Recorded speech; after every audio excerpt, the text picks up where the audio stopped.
மாண்புமிகு தமிழக முதல்வருடைய நல்ல ஆட்சியில் நம்முடைய துணை முதல்வர் காரைக்குடியில் வைத்து தமிழ்நாட்டில் படிக்கின்ற மாணவ மாணவிகளுக்கு விலையில்லா மிதிவண்டி வழங்குகின்ற நிகழ்ச்சியை ஏற்பாடு செய்தார்கள். அதன் தொடர்ச்சியாக திருநெல்வேலி மாவட்டத்தில் பனங்குடி திருஹிருதய மேல்நிலைப் பள்ளியில் வைத்து விலையில்லா மிதிவண்டி வழங்குகின்ற விழா நம்முடைய மாவட்ட ஆட்சியர் தலைமையில் நடந்தது. சிறப்பாக நடைபெற்றது. நன்றி, வணக்கம். என்ன முடிவு இருக்கு?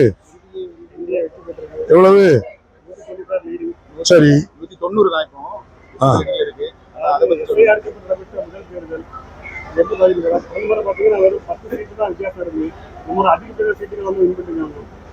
இதற்கு இந்த முழு வெற்றிக்கு காரணமாக இருந்த நம்முடைய தேர்தல் ஆணையர் ஞானசேகர் அவர்களுக்கு தமிழ்நாடு சட்டப்பேரவை தலைவர் என்ற முறையில் பாராட்டை தெரிவித்துக் கொள்கிறேன்.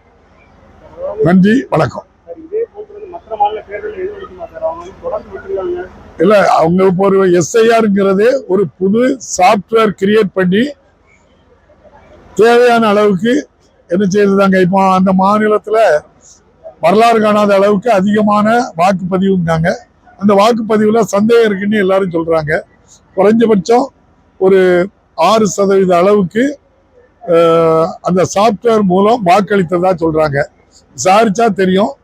தேர்தல் ஆணையம் தன்னை நிரபராதி என்று நிரூபிக்க வேண்டும் என்றால் அதை முழுமையாக விசாரித்து நடவடிக்கை எடுக்கும். அந்த சாப்ட்வேர் மாத்தாம இருந்தாக்கி நம்ம 100% மாண்புமிகு தமிழக முதல்வர் மு க ஸ்டாலின் தான் 2வது முறையும் ஆட்சிக்கு வருவாங்க. இங்க அந்த தில்லுமுல்லாம் நடக்கவே நடக்காது. மீண்டும் தமிழக முதல்வர் மு க ஸ்டாலின் பொறுப்பேற்பார். நன்றி, வணக்கம்.